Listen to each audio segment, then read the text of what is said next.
La lecture biblique se fera dans Joël, chapitre 2, verset 23. Car c'est-à-dire Dieu, vous donnera la pluie en son temps. Il vous enverra la pluie de la première et de l'arrière-saison comme autrefois. Amen. Et maintenant, j'invite notre frère Messman à prendre la parole.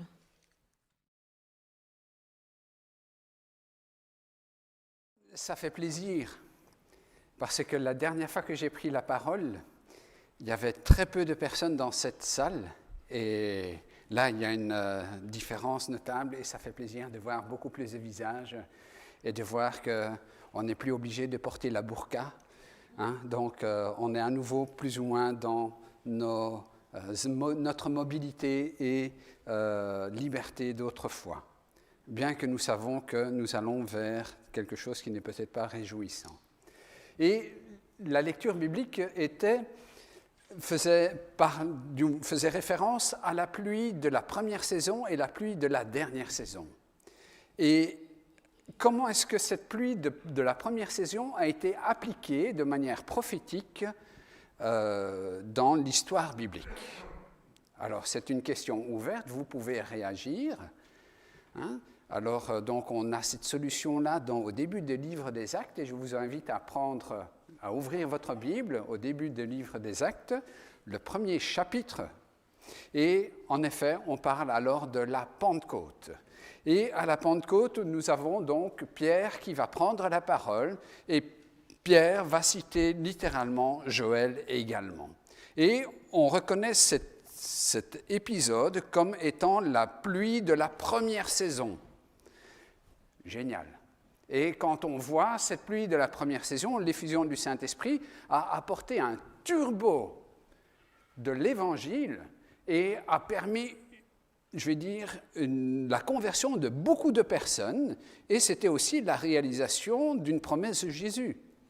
Jésus avait dit, « Vous devrez retourner à Jérusalem en attendant, et là vous recevrez le Saint-Esprit, et si le Saint-Esprit serait donné, ça voulait dire aussi que le sacrifice de Jésus serait accepté par son Père. » Donc, le sacrifice que Jésus a fait à la croix a été validé, et après un certain temps, à la Pentecôte est venue l'effusion du Saint-Esprit. Alors, qu'est-ce qui s'est passé réellement à la Pentecôte? Eh bien, à la Pentecôte, nous savons que, par exemple, Jésus a été crucifié à Pâques, et la Pentecôte, c'est 50 jours après. Et il y avait énormément de juifs pèlerins, donc des juifs qui allaient en pèlerinage à Jérusalem. Pourquoi? Ceux qui habitaient tout près, il n'y avait pas de problème, ils pouvaient prendre le taxi, le métro, le bus, et ils étaient rapidement.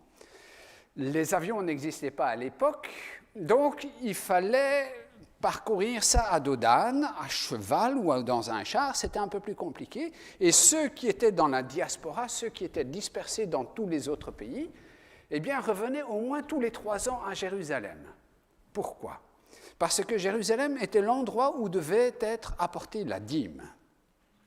Et dans l'Ancien Testament, nous voyons que Dieu dit, si tu habites plus loin, pas de problème, tu vas te construire une petite tirelire, et quand cette tirelire est pleine, c'est-à-dire au bout de 3 ans, eh bien, tous les 3 ans, il faut au moins prendre ta tirelire et aller la porter.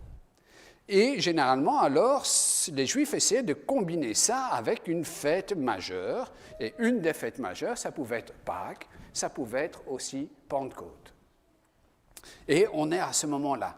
Il n'y a pas que ceux qui habitent à Jérusalem, il y a beaucoup de pèlerins aussi qui sont là, des pèlerins, des gens qui ont la foi et qui n'ont qu'une étape à franchir, c'est-à-dire accepter Jésus comme le Messie, et ainsi devenir, pas des juifs messianiques, mais des juifs chrétiens. Et c'est ce qui va se passer. Et la parole de Dieu nous précise d'autres événements qui sont combinés chaque fois à cela, et c'est assez intéressant de regarder cela de plus près. Parce que ce qui s'est passé à la Pentecôte va également se reproduire dans le futur. La pluie de l'arrière-saison. Il va y avoir un deuxième turbo encore plus puissant qui va être donné au peuple chrétien, au peuple du reste, qui est resté fidèle à Dieu, à sa parole et à son prophète. Et il va y avoir là un second turbo d'évangélisation qui va être donné. C'est la pluie de l'arrière-saison. Alors c'est intéressant d'étudier ce qui s'est passé à la pluie de la première saison, à la Pentecôte, et les événements qui se sont couplés à cela. Alors, à la pluie de la première, à la Pentecôte, qu'est-ce qu'il y a eu? Je vais le dire avec mes termes, on va le lire après. On va dire, il y a eu le feu d'artifice et la fanfare. Tout le monde est venu, il s'est passé quelque chose, il y a eu un tremblement de terre, il y a eu un grand vent, et tout le monde veut savoir qu'est-ce qui se passe. Est-ce qu'il y a une catastrophe ou pas? Est-ce qu'il faut aider? Tout le monde va. Et c'est alors que Pierre va prendre la parole et à la Pentecôte, nous le savons, les disciples, les apôtres ont reçu le Saint-Esprit. Il y a donc une manifestation physique du Saint-Esprit accompagnée de signes extérieurs naturels, mais un peu qui bouleversent un peu la nature des choses. Et cela ne se passe pas qu'une fois, ça va se passer une deuxième fois. Dans les 4 premiers chapitres du livre des Actes, nous avons cela, et nous allons regarder cela ensemble, parce que nous avons là quelques indications, me semble-t-il, pour ce qui va se passer aussi à la pluie de l'arrière-saison, au deuxième grand turbo que Dieu va donner pour la dernière proclamation de son message. Eh bien, nous ouvrons donc nos Bibles, Acte 1, verset 14. Ah oui, je vois ça. Le titre de la prédication, « La cigogne et la fourmi au temps de la faim ». La cigogne et la fourmi, c'est une fable de La Fontaine, et cela parle de 2 animaux, l'un qui fait fête et l'autre qui travaille. Et à un certain moment vient le moment où c'est l'hiver, et l'un a arrêté de faire la fête et vient demander l'hospitalité à l'autre, et l'autre le renvoie pour dire « T'as fait la fête, ben, il fallait travailler, tant pis ». Y a-t-il une application pour les chrétiens aussi? Ça veut dire que le sujet sera un sujet financier. Donc, acte 1, verset 14. Tous, d'un commun accord, persévéraient dans la prière avec les femmes et Marie, mère de Jésus, et avec les frères de Jésus. Et dans cette pièce là-haut, il pourra y avoir à peu près jusqu'à 120 personnes. Mais l'emphase que je veux montrer ici, c'est ils persévéraient dans la prière. Et si à la Pentecôte, le Saint-Esprit est venu, j'imagine qu'il n'y a pas que les apôtres qui ont reçu le Saint-Esprit. Voyons les choses de manière large. Je pense que toutes les autres personnes qui étaient présentes ont aussi reçu le Saint-Esprit.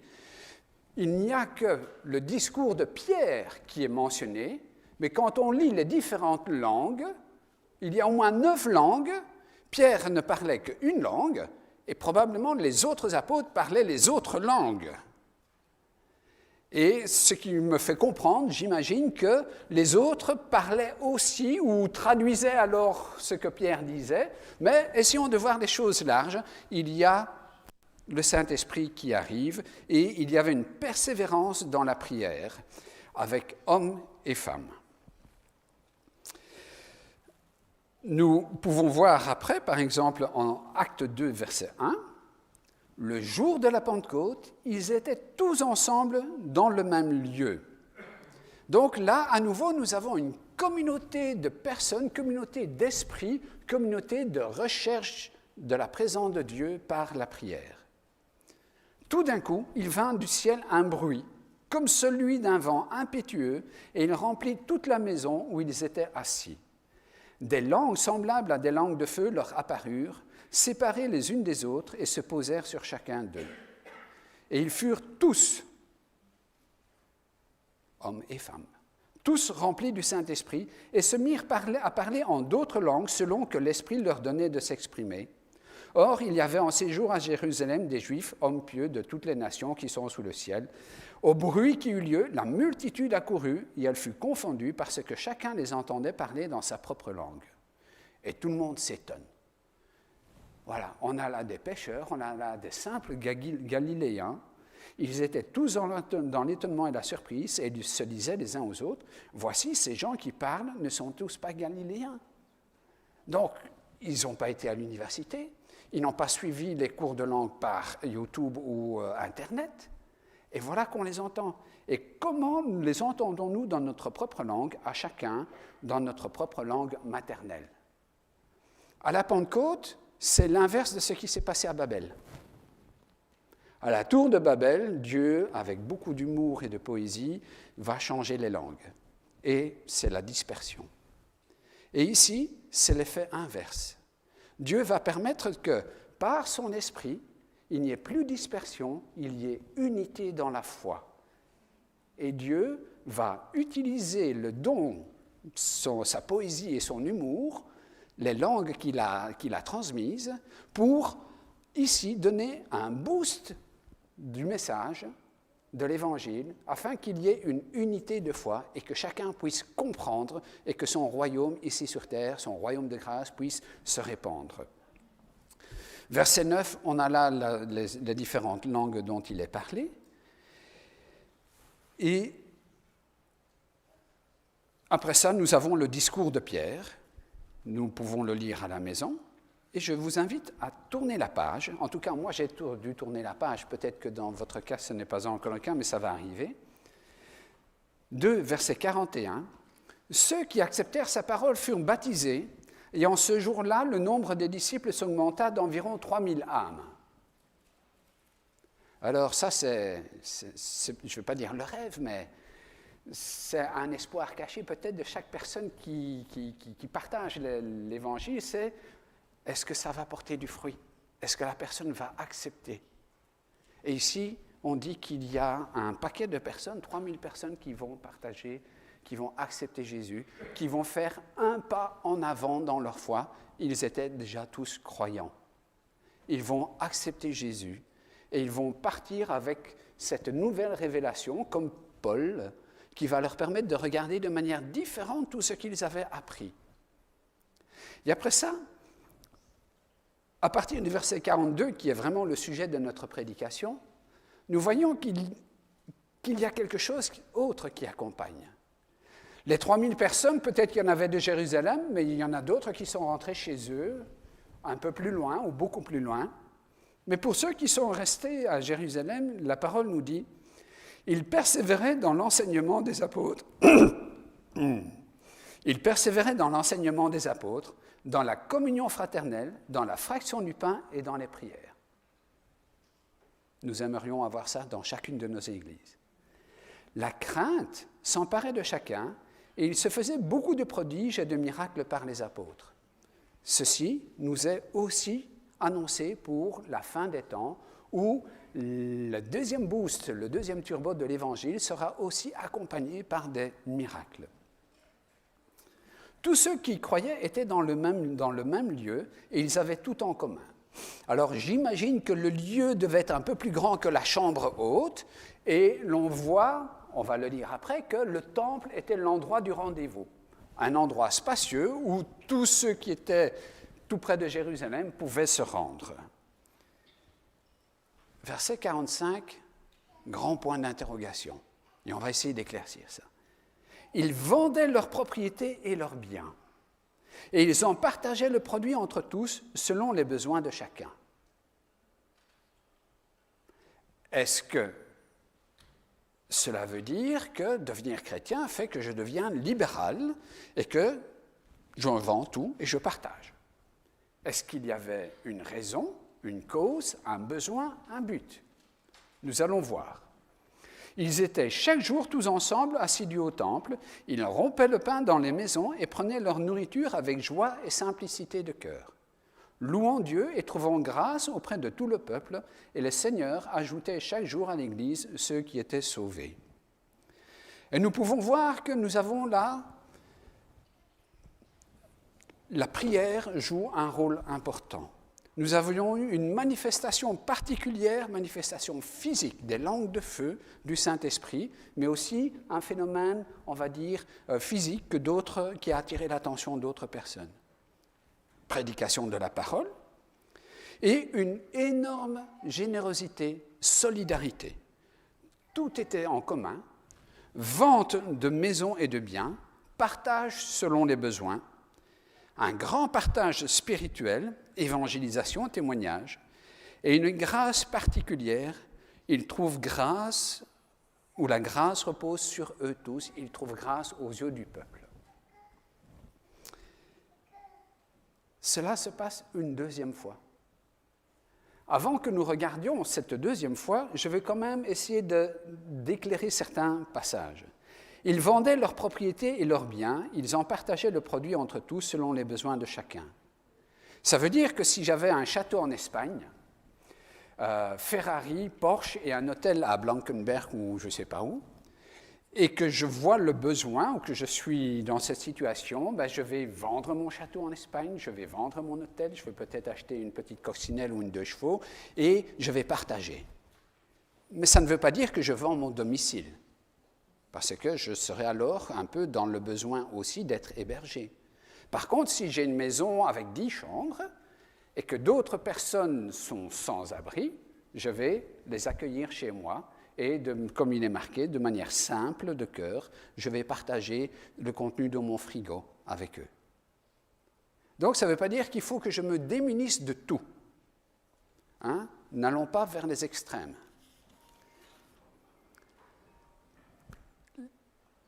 Un jour, Pierre et Jean vont vers le temple, et là, il y a un boiteux. Acte 3. Il y a un boiteux. Alors celui-là nous dit Ellen White, avait eu l'espoir, il n'habitait pas, il ne résidait pas sur Jérusalem. Mais il savait que Jésus allait vers Jérusalem et Jésus était à Jérusalem. Et il a trouvé taxi amis et ses amis l'avaient porté jusqu'à Jérusalem en espérant qu'il puisse interpeller Jésus et que Jésus puisse le toucher et le guérir. Grand désespoir, grande désillusion. Jésus a été crucifié. Il ne sera pas guéri. Ce que font ses amis, ils le portent chaque jour à la porte du temple ou une des portes du temple, et là, on a pris l'habitude de le voir apparemment. Et je ne vais pas dire qu'il fait partie des meubles, mais on le connaît et on le reconnaît, et on sait que c'est une personne de 40 ans et que c'est de naissance qu'il a son problème. Donc, on ne peut pas commencer à jouer avec les faits ou quoi que ce soit, c'est vraiment un fait bien établi. Et il voit passer Pierre et Jean, et il va tenter sa chance. Pardon, est-ce que vous n'auriez pas une pièce ? Et alors tu vois Pierre et Jean qui disent, mais tu sais, la carte Visa, on n'a pas. Et Banque Contact, on n'a pas non plus, on ne sait pas faire de transferts. Sorry, et puis notre compte, il est à 0. Il commence déjà un petit peu à désespérer, mais Pierre dit, mais tu sais, ce que j'ai, je vais te le donner. Tiens, quoi ? Il a peut-être un sandwich ou quoi que ce soit, on ne sait jamais. Non, il dit, ce que j'ai, je te le donne. Au nom de Jésus-Christ, lève-toi et sois guéri. Il lui prend la main, il le monte et il est guéri. Alors, je ne sais pas si vous avez déjà vu des jeunes chevaux, des jeunes poulains, ou parfois les veaux font aussi cela. On les voit parfois dans les prés, ils essayent leurs jambes, on les voit sauter. Eh bien, cette personne de 40 ans, il essaye ses jambes, entre guillemets. Et le récit nous dit que dans le temple, il saute, je ne vais pas dire qu'il danse, il n'a pas encore suivi des cours, mais il saute au moins, et il attire l'attention, et tout le monde le reconnaît. Tout le monde sait, mais c'est bien lui, oui, mais regarde, purée, qu'est-ce qui s'est passé ? Et alors lui, il dit, mais vous savez, c'est pas moi, c'est eux. Et Pierre et Jean, ils disent, mais c'est pas nous, c'est Jésus. Et Jésus commence à, oui, c'est Jésus, celui qui a été crucifié et qui est ressuscité. Aïe, dire qu'il est ressuscité, ça tombe mal dans l'oreille des sacrificateurs, et des grands sacrificateurs, etc. Parce que n'ont-ils pas été chercher leur carte Mastercard, peut-être, pour payer les soldats romains, pour dire « il a été volé, son corps a été volé par les apôtres ».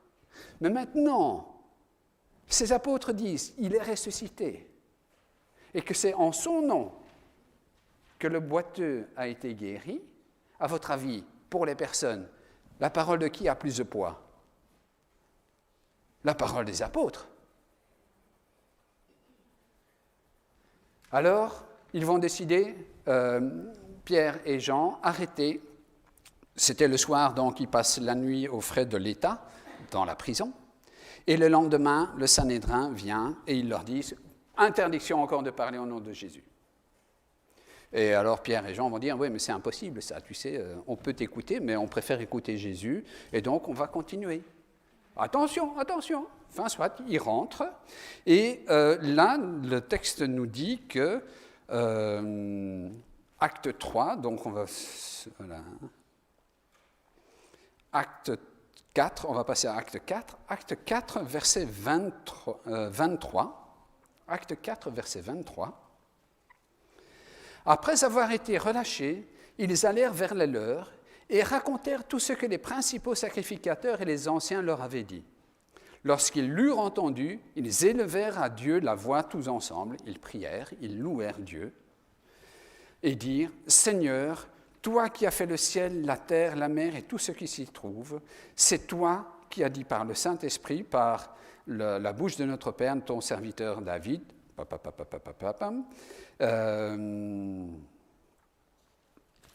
on tourne la page et on arrive au verset 31. Quand ils eurent prié, le lieu où ils étaient assemblés trembla. Ils furent tous remplis du Saint-Esprit et ils annonçaient la parole de Dieu avec assurance. Nous avons à nouveau des choses qui se répètent. Ils sont tous ensemble, partage, témoignage de ce qui s'est passé, louange, prière, manifestation du Saint-Esprit, manifestation physique, tremblement, le lieu où ils étaient assemblés trembla, petit tremblement de terre, je n'en sais rien, et ils annonçaient la parole de Dieu avec assurance, à nouveau, un turbo sur un turbo fait qu'ils annoncent la parole de Dieu. Et à nouveau, nous avons l'aspect financier qui arrive. Verset 32. La multitude de ceux qui avaient cru n'était qu'un cœur et qu'une âme. Vraiment, on est tous sur la même longueur d'onde. Nul ne disait que ses biens lui appartinssent en propre, mais tout était commun entre eux. Ça veut dire que j'ai vendu mon château en Espagne, ma Ferrari, mon hôtel, mais je possède encore mon domicile et que j'héberge d'autres personnes. Mais je ne dis pas, ça c'est à moi. Les apôtres rendaient avec beaucoup de force témoignage de la résurrection de Jésus et une grande grâce reposait sur eux tous. Même phénomène. Ils trouvaient grâce aux yeux du peuple. Car il n'y avait parmi eux aucun indigent. Tous ceux qui possédaient des champs ou des maisons les vendaient, apportaient le prix de ce qu'ils avaient vendu et le déposaient aux pieds des apôtres, et l'on faisait des distributions à chacun selon qu'il en avait besoin. Il y avait donc un besoin. Mais suite à quoi? Et puis on nous parle de Barnabas, qui deviendra donc Joseph, qui est surnommé Barnabas, qui va accompagner Paul, et qui avait un champ. Et Barnabas était un Lévi. Les Lévis, normalement, ne pouvaient pas vendre. C'était chose sacrée. Tous les autres pouvaient vendre, mais eux ne pouvaient pas. Mais comme on passe, de l'Ancien au Nouveau Testament, comme on passe d'un système à un autre système, le prêtre n'est plus le prêtre de père en fils, fils d'Aaron. Le prêtre, c'est celui qui est converti de cœur. C'est comme on n'est plus sauvé parce qu'on est fils d'Abraham. On est converti, on est circoncis de cœur. Et donc ici, Barnabas témoigne de manière assez simple, ce que j'ai, je le vends et je le mets en commun. On voit qu'on garde quand même certaines possessions, mais que tout le reste, on va le mettre en commun. Et à nouveau, ici, on a donc prière, manifestation physique particulière du Saint-Esprit ou un tremblement de terre, etc., prédication de la parole. On a une énorme solidarité, générosité, tout en commun, vente de maisons et de biens, partage selon les besoins, un grand partage spirituel, évangélisation, témoignage, et à nouveau une grâce particulière repose sur chacun. Quand on regarde juste un peu plus loin, en Acte 5, verset 13, il y a quelque chose qui va nous mettre une idée, qui va nous donner une idée. « Et aucun des autres n'osait se joindre à eux, mais le peuple les louait hautement. » Ça veut dire que tout le monde applaudit. Waouh, superbe! Mais le texte nous dit, il y a des personnes qui n'osent pas peut-être franchir le pas, ou peut-être des personnes qui secrètement acceptent Jésus dans leur cœur. Nicodème, Joseph d'Arimathée, était de ce cas-là. Et ce n'est qu'au moment où le besoin se fait sentir à la crucifixion de Jésus qu'ils vont utiliser leur position politique religieuse pour obtenir des choses. Et donc ici, il y a peut-être des gens qui sont dans ces deux cas-là. Mais il y a un frein. Et ce frein, c'est la carte. À l'heure actuelle, on connaît ça, puisqu'avec Corona, on a été habitué. Il fallait le Corona Pass. Eh bien là, il fallait le Synagogue Pass. Tu es devenu chrétien. Aïe. Eh bien, tu es sans travail. Il n'y a pas le chômage. Beaucoup de personnes étaient des journaliers. Ça veut dire que tu offrais ta journée de travail et tu recevais à la fin de ta journée ton salaire. Mais si demain tu n'as pas de travail, ben heureusement tu as peut-être des économies, mais après ça, tu arrives vite dans... Et c'est là qu'on va regarder ce que Ellen White nous dit. Alors, je ne sais pas où je dois... Voilà. Comme les disciples proclamaient à Jérusalem les vérités de l'Évangile, le Seigneur bénit abondamment leur témoignage et une multitude crut. Un bon nombre de ces premiers chrétiens furent aussitôt séparés de leur famille et de leurs amis par le zèle fanatique des Juifs. Mince alors, tu veux vraiment devenir chrétien? Tu prends ta valise et tu quittes la maison. Il fallut alors leur assurer le gîte et le couvert. Il y avait un besoin. Beaucoup qui ont accepté Jésus se sont retrouvés seuls sur terre, entre guillemets. Ça veut dire coupés de la famille, coupés de leur travail, coupés de leurs amis, parce qu'ils n'avaient plus le Synagogue Pass. Il fallut alors leur assurer le gîte et le couvert. Et après ça, Ellen White nous précise, l'Écriture déclare, il n'y avait parmi eux aucun indigent, et elle nous rapporte comment on paraît à leurs besoins. Ceux qui parmi les croyants possédaient de l'argent et des biens le sacrifiaient joyeusement pour faire face aux nécessités de l'heure. Ils vendaient leurs maisons et leurs champs, en apportaient le prix qu'ils déposaient aux pieds des apôtres, et l'on faisait des distributions à chacun selon ce qu'il en avait besoin. Ça n'a pas été rose à cette époque-là non plus. Parce que j'accepte Jésus. C'est ce qui s'est passé et ça a été répété. On retrouve cette séquence 2 fois au début du christianisme. Et ça, c'est la pluie de la première saison. Il y a le turbo de l'évangélisation. Ceux qui font le pas de la foi, acceptent Jésus et, de manière ouverte, acceptent cela, se retrouvent bloqués de leurs moyens. Et donc, c'est là qu'intervient une grande solidarité. Est-ce qu'il se pourrait que, pour la pluie de l'arrière-saison, il y ait aussi un but, pas forcément le même, mais qu'il y ait aussi un but, de telle façon que ceux qui partagent le message et y adhèrent se sentiront amenés aussi à se défaire de l'une ou l'autre chose pour soutenir le but. C'est ce que je veux découvrir avec vous aujourd'hui. Alors, la parole de Dieu ne nous en parle pas. Mais la parole de Dieu nous assure qu'il y a des prophètes. Et le prophète que nous acceptons est Ellen White. Et je veux me baser sur les écrits d'Ellen White maintenant pour montrer que ce qui s'est passé, les séquences que nous avons vues pour la pluie de la première saison, vont certainement se répéter pour la pluie de l'arrière-saison, avec un but très précis. Alors, vous verrez, chaque fois, je vais faire défiler des citations. Les citations sont en français, en néerlandais et en anglais.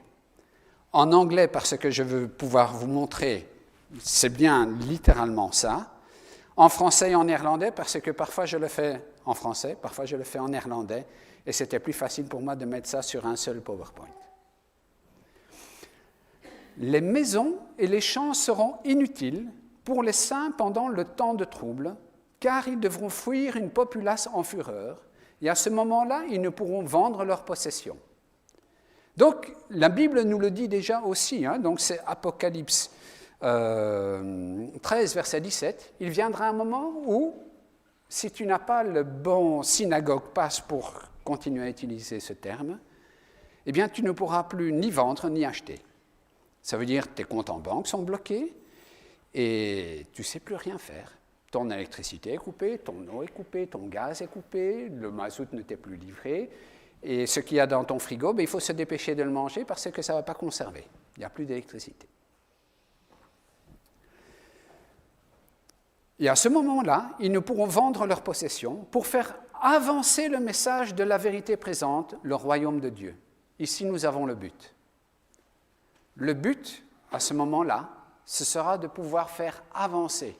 Il faudra soutenir le turbo de l'évangélisation par les finances.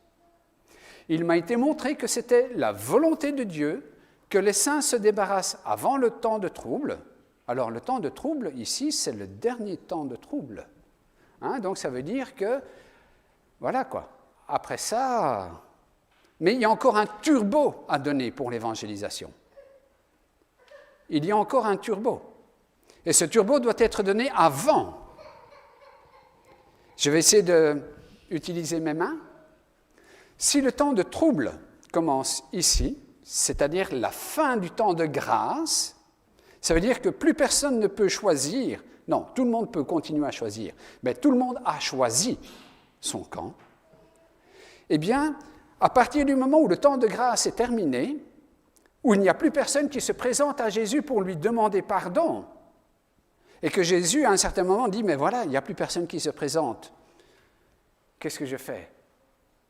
Après certainement avoir attendu un certain moment, il va dire « Bon, ok, maintenant je vais déposer mes vêtements de grand prêtre et je vais accélérer mon retour. Parce que là, sur terre, il y en a qui sont en train de souffrir et je ne voudrais pas qu'ils souffrent trop longtemps. » Ça, c'est le temps de trouble. Mais avant, il y a un turbo d'évangélisation qui doit être donné. De telle façon que tout le monde, toutes les langues, toutes les nations, tout le monde, puisse avoir entendu et a pu prendre décision. Donc, il m'a été montré que c'était la volonté de Dieu que les saints se débarrassent avant le temps de trouble de tout ce qui pourrait les gêner et qu'ils fassent alliance avec Dieu par le sacrifice. S'ils placent sur l'autel ce qu'ils possèdent et cherchent sérieusement à connaître leurs devoirs envers Dieu, il leur enseignera quand et comment disposer des choses. Ils seront alors dégagés de tout au temps de trouble. Donc ça veut dire qu'il est mieux de l'avoir fait avant. Parce qu'après, de toute façon, tu ne peux ni vendre ni acheter et ça ne te sert plus à rien parce qu'en plus, tu dois prendre tes clics et tes claques et partir.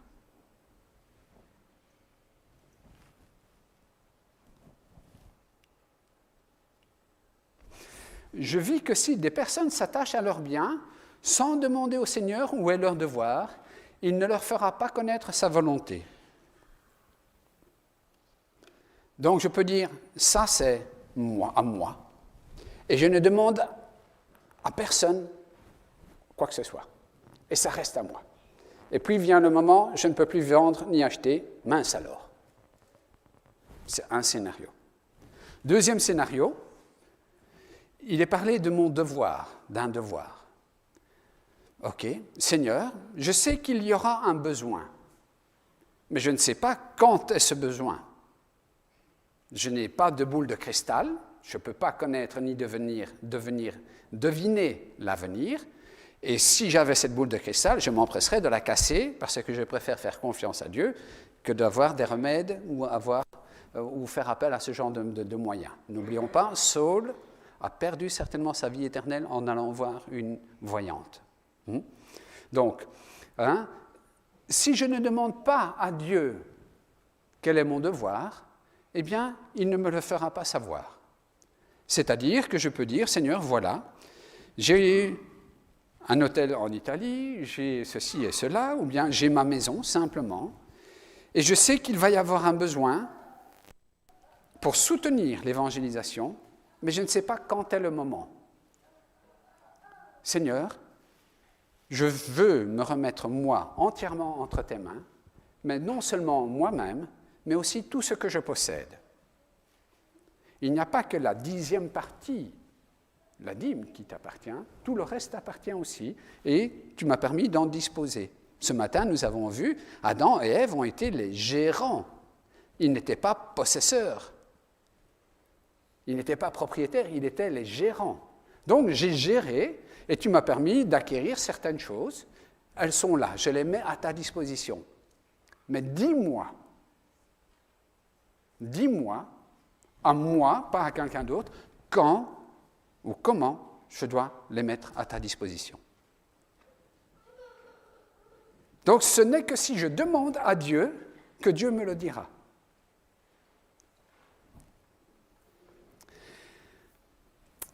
Je vis que si des personnes s'attachent à leurs biens sans demander au Seigneur où est leur devoir, il ne leur fera pas connaître sa volonté. Il leur sera permis de conserver leurs possessions. Mais au temps de détresse, celles-ci s'élèveront devant elles comme une montagne sur le point de les écraser. Elles voudront alors s'en défaire, mais ce sera trop tard. J'en entendis qui disaient en pleurant, « La cause de Dieu languissait, et le peuple de Dieu était affamé de vérité, et nous n'avons rien fait pour y remédier. Maintenant, nos biens sont inutiles. Oh, que nous les avons-nous sacrifiés, nous nous serions amassé un trésor dans le ciel. » Alors, je ne sais pas s'il y a des intérêts positifs, négatifs, ou combien ça rapporte, mais Jésus nous a donné ce conseil. Ce ne sera que quand nous serons avec lui dans son royaume qu'on verra ce que ça peut rapporter. Mais en attendant, nous avons reçu gratuitement, donnons aussi avec bonheur. Maintenant, nos biens sont inutiles. Oh, que nous les avons-nous sacrifiés. Nous nous serions amassé un trésor dans le ciel. Je vis aussi que Dieu n'exigeait pas que tous vendent leurs propriétés en même temps. Ça veut dire que maintenant, il peut me le demander à moi, dans 1 an à Maurice, dans 3 ans à Daniel, et peut-être dans 5 ans à quelqu'un d'autre. Je ne sais pas. Mais ça veut dire qu'à un certain moment, il ne faudra pas tous qu'on vende tous en même temps. Mais que s'ils le désiraient, il leur ferait connaître au moment du besoin quand vendre et quelle quantité ou à quel prix. How much en anglais. Alors how much, ça veut dire ça coûte combien ou quelle quantité. Voilà, là j'ai mis les 2 traductions ne sachant pas laquelle choisir.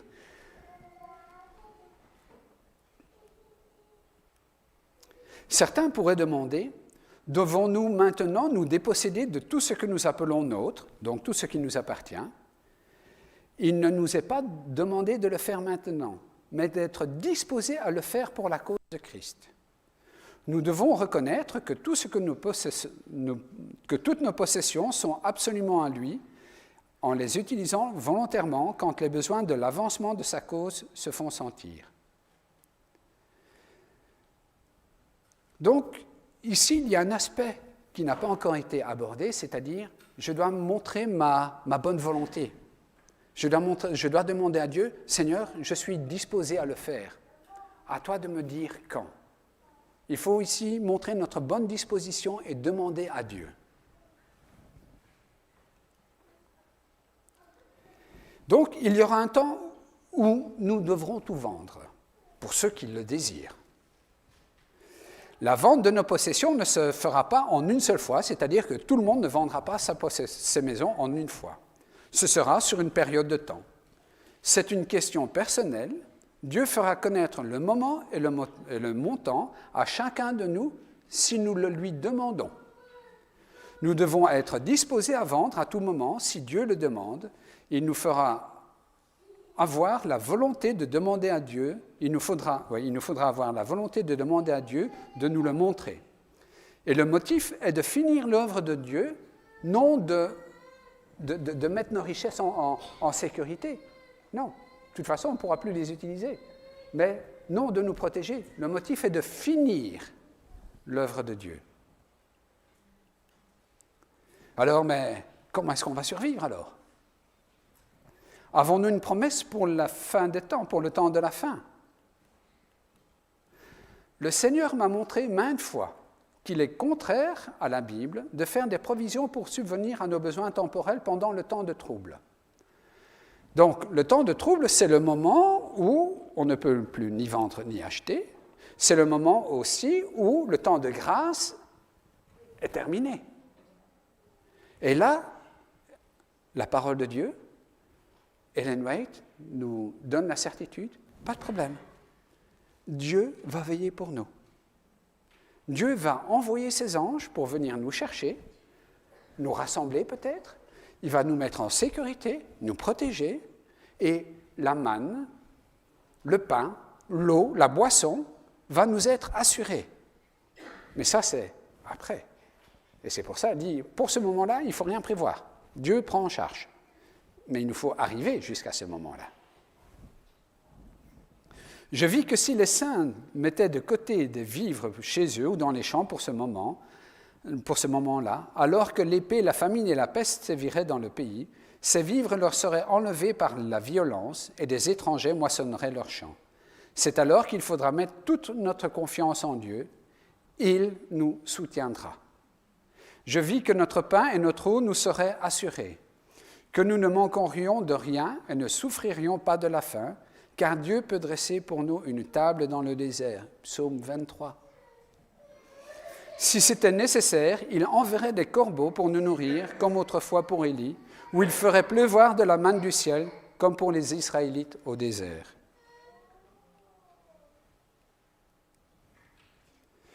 Est-ce que c'est possible d'être plus précis ?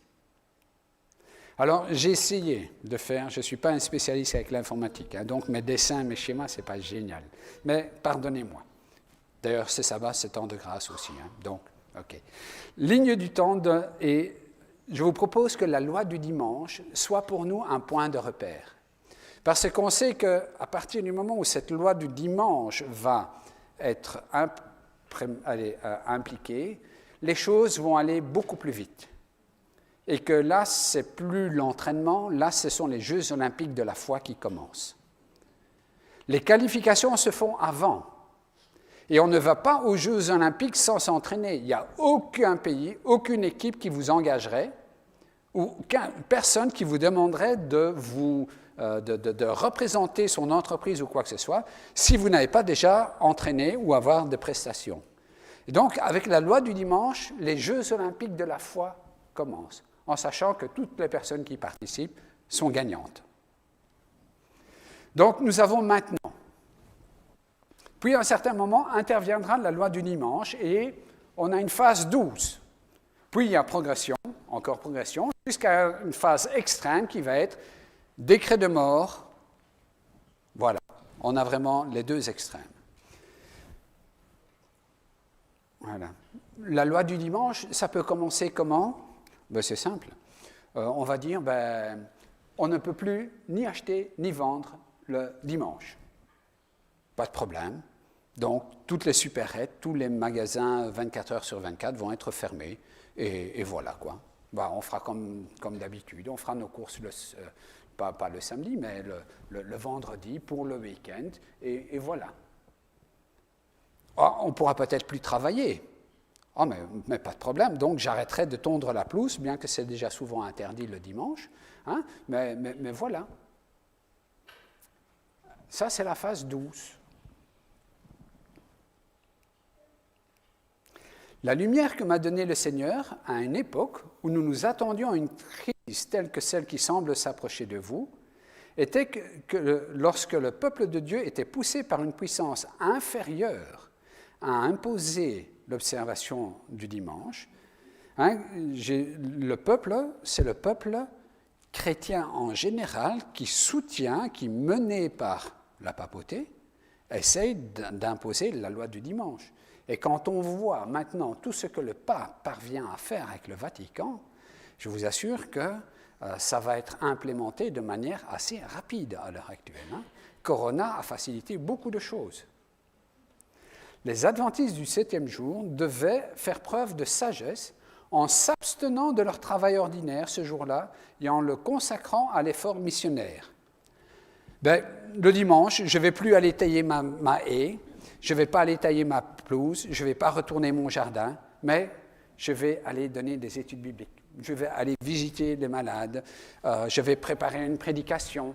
Je ne vais pas donner des bâtons pour me faire battre. L'idée ici derrière, c'est utiliser le temps qui est disponible pour quelque chose de positif, faire avancer la cause de Dieu, mais surtout ne pas donner des bâtons pour se faire battre.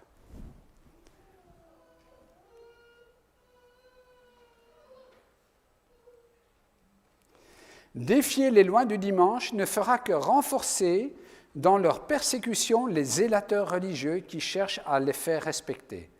Ne leur donnez pas l'occasion de vous traiter de violateurs de la loi. Ne leur donnez pas de bâton. Ce n'est pas le moment d'aller manifester non plus. Il faut faire profil bas. Lorsque nous consacrerons le dimanche à l'œuvre missionnaire, le fouet sera retiré des mains des zélotes arbitraires qui seraient bien contents d'humilier les adventistes du 7e jour. Quand ils verront que nous employons le dimanche à visiter les gens et à leur enseigner les Écritures, ils sauront qu'il est inutile qu'ils essaient d'entraver notre travail en faisant des lois sur le dimanche. Un coup dans l'eau pour eux, mais il y a des coups qui ne seront pas dans l'eau. La loi du dimanche arrive par phase. L'Église fait appel aux bras forts du pouvoir civil. Et dans cette œuvre, papistes et protestants s'unissent. Au fur et à mesure que le mouvement pour l'application du dimanche devient plus audacieux et décidé, la loi sera invoquée contre les défenseurs du commandement. Ils seront menacés d'amende et d'emprisonnement, et certains se verront offrir des postes d'influence ainsi que d'autres récompenses et avantages pour les inciter à renoncer à leur foi. Le bâton et la carotte. D'accord, mais tu sais, tout s'achète. Allez, tu gagnes combien maintenant ? On peut améliorer ça. Si je fais x2, qu'est-ce que tu dis ? Tu viens travailler ou pas ? x3. Allez, x5 et c'est réglé. Ça s'achète.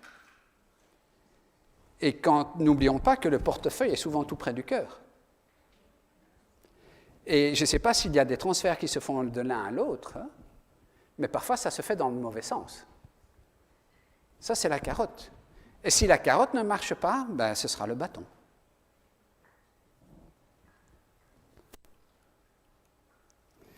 On reprend un petit peu la ligne du temps de la loi du dimanche. Loi du dimanche, phase 12.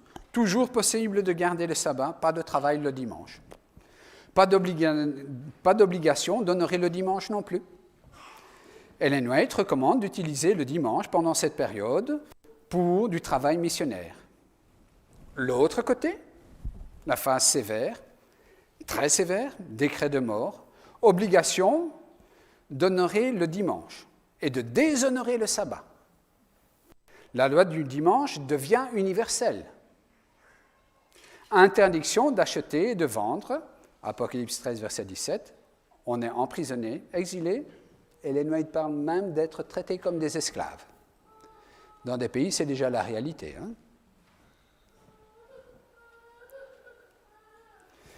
Phase 12, j'ai mis les choses pêle-mêle. Ce n'est pas forcément dans le bon ordre, mais le grand cri, l'effusion du Saint-Esprit, pluie de l'arrière-saison, le criblage, la persécution, grand réveil spirituel, etc. Tout ça, ça peut se passer là-dedans. Mais il y a une décision finale entre le sceau de Dieu et la marque de la bête, c'est-à-dire je dois choisir. Dernière grande opportunité pour l'évangile, pour l'évangélisation. De l'autre côté, c'est fin du temps de grâce, les 7 dernières plaies, les 7 dernières coupes, début du dernier temps de trouble. Alors j'ai mis dernier temps de trouble parce que parfois nous avons subdivisé ça, il y a un premier temps de trouble, puis voilà. Ici, c'est le temps de trouble dit de Jacob. OK. La loi du dimanche est un point prophétique de non-retour. Parce que quand nous sommes à cette étape-là, ils vont jusqu'au finish. Et nous pouvons nous réjouir. Mais comme le dit Jésus, une femme enceinte qui va accoucher, elle se réjouit de ce que le bébé arrive, mais en attendant, il y a peut-être des événements qui ne sont pas aussi géniaux.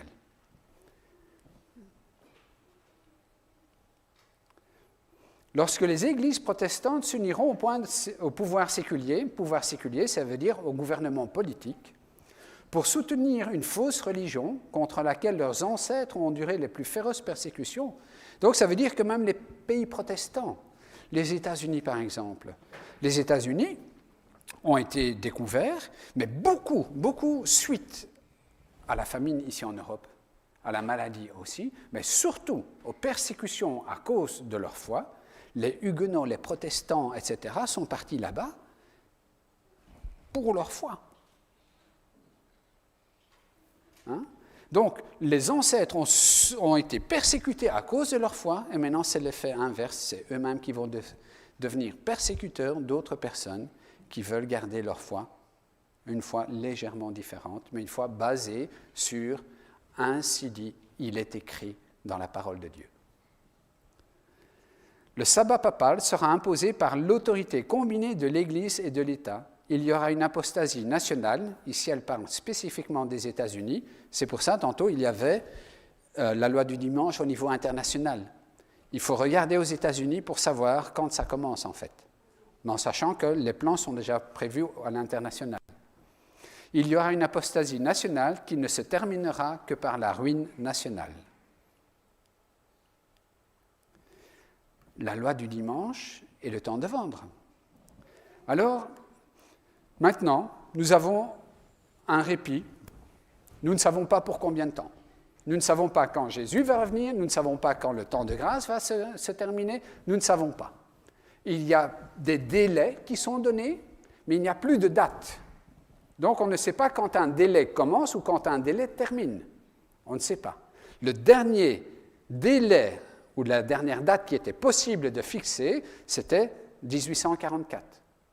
Après ça, il y a encore des délais, mais il n'y a plus de date possible à déterminer. Il nous est demandé de continuer à être actifs, c'est-à-dire courons la course avec confiance, comme Paul l'exprime. Restons occupés jusqu'au retour de Jésus, d'une autre façon.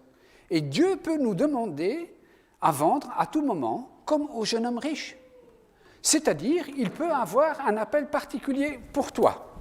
Et Dieu te fait comprendre, j'ai un plan pour toi, vends tout, va, je ne sais pas moi, on va dire en Afrique, et là, fais un hôpital.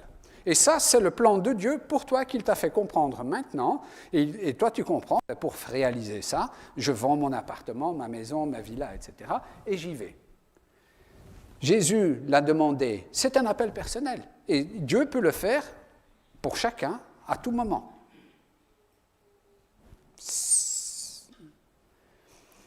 La phase 12, dernière occasion donc dans le temps du dimanche, la loi du dimanche, là. Phase 12, dernière occasion pour l'évangélisation, point prophétique de non-retour, dernière ligne droite, dernière chance de vendre aussi, la phase sévère, Apocalypse 13, verset 17, interdiction de vendre et d'acheter.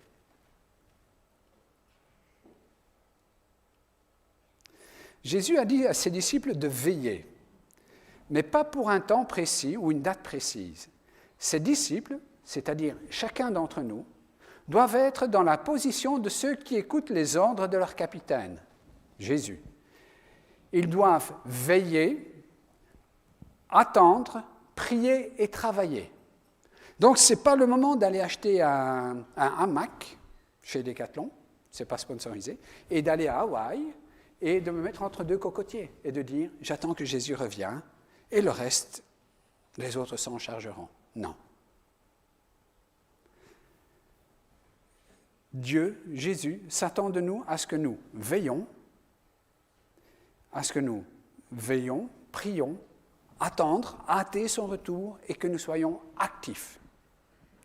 À mesure qu'il s'approche du moment de la venue du Seigneur. Mais personne ne pourra prédire exactement quand ce moment viendra, car de ce jour et de cette heure, nul ne sait. Même Jésus, quand il était sur terre, ne le savait pas. Vous ne pourrez pas dire qu'il viendra dans 1, 2, 5 ans. Vous ne pourrez pas non plus repousser sa venue en disant que ce ne sera peut-être que 10 ou 20 ans. Nous ne pouvons pas connaître le moment précis de l'effusion du Saint-Esprit, ni celui de la venue du Christ.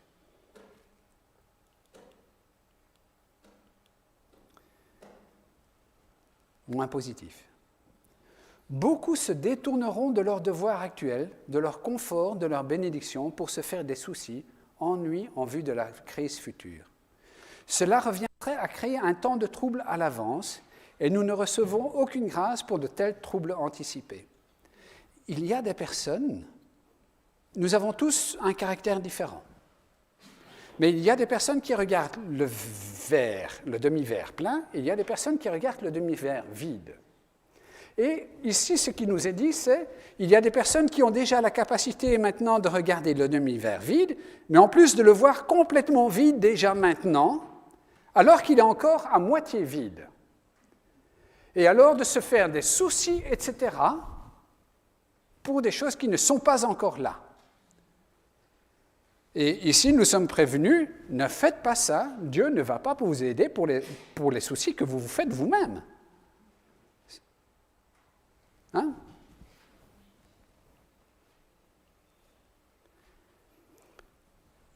Quelques recommandations, que savons-nous? Apprenons à vivre une vie plus simple, d'être content avec ce que nous avons, apprendre à savoir ce qui est suffisant et être satisfait avec cela. Dans la mesure des possibles, se libérer des dettes et commencer ou continuer à donner par la foi, régulièrement et en faisant des sacrifices, dès maintenant, pour avancer l'œuvre de Dieu. Ce n'est pas seulement à ce moment-là qu'il faut soutenir, c'est déjà maintenant.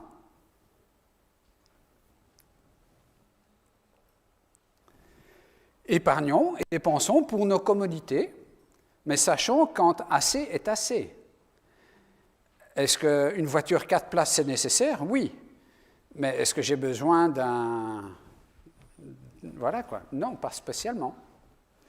Avoir un plan pour vendre nos possessions de manière rapide et ordonnée.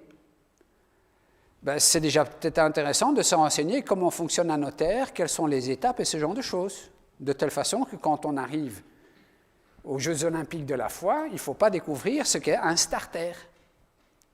Hein? Voilà. Ce sont des choses pour lesquelles il est intéressant de se renseigner.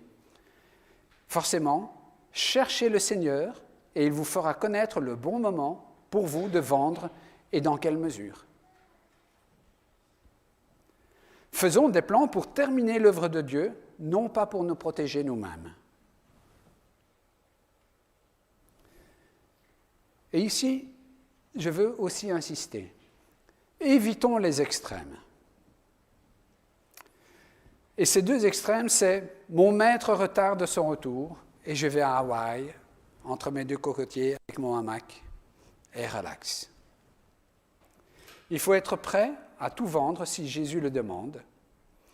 Hein? Il y a des personnes qui ont raté le test, le jeune homme riche. Appelé directement par Jésus, c'est la définition d'un apôtre, il aurait pu être le 13e apôtre. Il a échoué. La femme de Lot, elle était en marche vers le salut physique et elle a regardé en arrière. Elle a regardé dans le rétroviseur. Et maintenant, je vais tout vendre maintenant. Non. Ne négligeons pas de pourvoir au confort et commodité de votre famille maintenant et chaque jour. Et on a des exemples. Alors, c'était une personne qui vivait à l'époque d'Ellen White.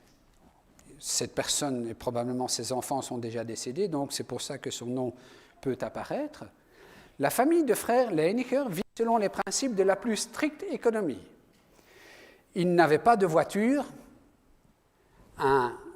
une charrette avec 4 roues tirée par un cheval. Ce n'est pas un 4x4 avec 16 chevaux, 16 soupapes, etc. Ils n'avaient pas de voiture jusqu'à ce jour, jusqu'à ce que je leur dise qu'il était de leur devoir d'en fournir une à Sir Leinneker.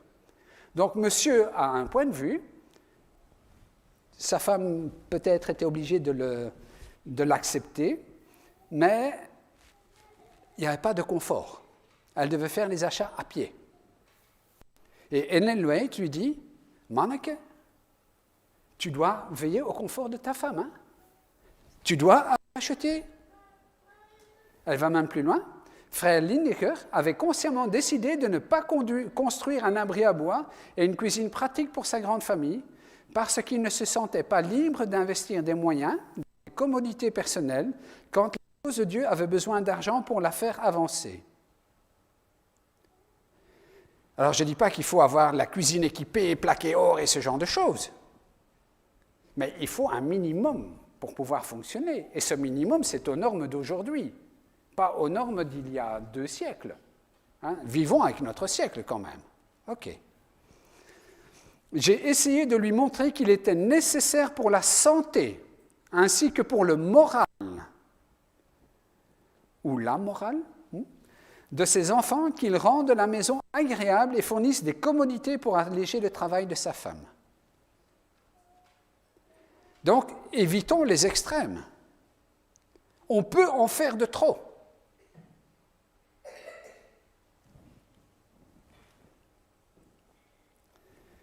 Et Timothée nous dit, si quelqu'un n'a pas soin des siens, et principalement de ceux de sa famille, il a renié la foi, il est pire qu'un infidèle.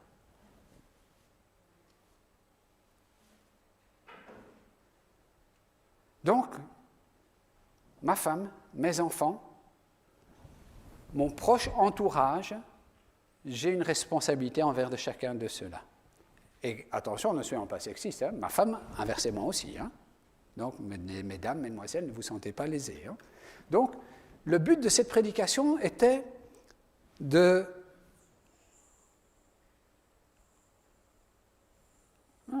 j'ai encore. Il y a des hommes et des femmes pauvres qui m'écrivent pour savoir s'ils doivent vendre leur maison et donner le produit de la vente à la cause. Ils disent que les appels de fonds remuent leur âme et qu'ils veulent faire quelque chose pour le maître qui a tout fait pour eux. Je dirais à ces personnes, ce n'est peut-être pas votre devoir de vendre vos petites maisons en ce moment, mais adressez-vous à Dieu pour vous-même. Le Seigneur entendra certainement vos prières sincères pour avoir la sagesse de comprendre votre devoir. Donc, on peut être dans des situations où le cœur est remué, etc. Et alors, Ellen White nous dit, allez vers Dieu.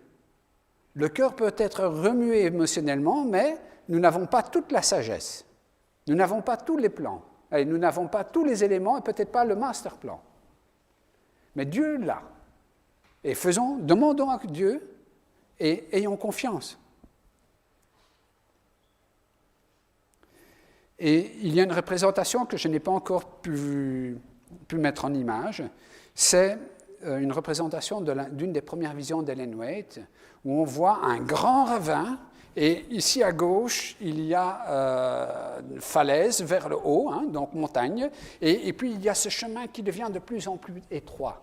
Et au début, on voit encore une charrette, et après ça, on ne voit plus qu'un cheval, et puis on voit les personnes qui ne sont plus qui ont arrêté de porter leur sac à dos, et le texte nous dit aussi qu'il y en a même qui ont retiré leurs chaussettes pour être sûr d'encore avoir bien grippe, de bien encore pouvoir rester, ne pas glisser, et qu'alors il y a des cordes qui descendent du ciel et que la seule solution encore d'avancer, peut-être poussée par ceux qui sont derrière, mais de continuer à progresser, c'est de s'accrocher à ces cordes et que dans un balancement, hop, on se retrouve dans le royaume de Dieu.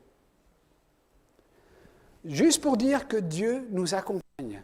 Mais quand on voit l'illustration de ce chemin, on dit souvent, nous sommes venus en tenue d'Adam et Ève sur cette terre, et quand nous partirons, nous n'emporterons rien avec nous. Que ce soit parce que nous nous endormons, ou que ce soit parce que Jésus revient, la situation est identique. Nous n'emporterons rien. Et si nous avons demandé à Dieu de nous indiquer quand il nous faut séparer de quelque chose, eh bien, faisons-le avec foi, avec bonheur, et dans le même élan que l'ont fait les premiers disciples, les apôtres, lors de l'effusion de la première arrière-saison, donc de la première saison. Voilà. Je vous remercie pour votre attention et je vous souhaite un excellent sabbat sous le soleil, mais gardez la laine, il fait froid.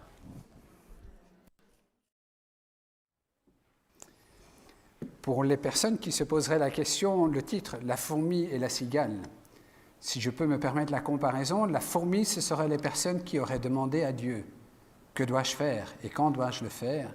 Et la cigale, ce sont les personnes qui ont choisi de tout garder pour elles. Seigneur, nous voulons te remercier parce que ta parole est véritablement un trésor et tu nous révèles ce qui doit être révélé pour les temps qui sont les nôtres et aussi pour les derniers temps. Nous approchons les derniers jours de cette terre terrestre, terre pécheresse, et nous voyons qu'autour de nous, la guerre et les bruits de guerre, les catastrophes se multiplient.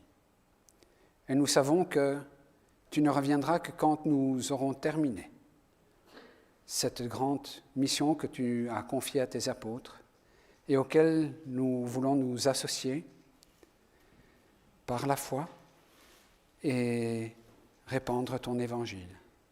Pas seulement au loin, mais ici auprès, car beaucoup ne te connaissent pas ou ne te connaissent plus. Et si la guerre est une chose effroyable, elle permet aussi le mouvement des populations. Et ce mouvement des populations permet aussi de se retrouver dans des situations où les cœurs s'ouvrent, où on se pose des questions et on cherche. Aide-nous à répondre à toutes ces questions qui se présentent, à toutes ces personnes qui cherchent, à les soutenir émotionnellement, avec nos moyens, mais également et surtout spirituellement.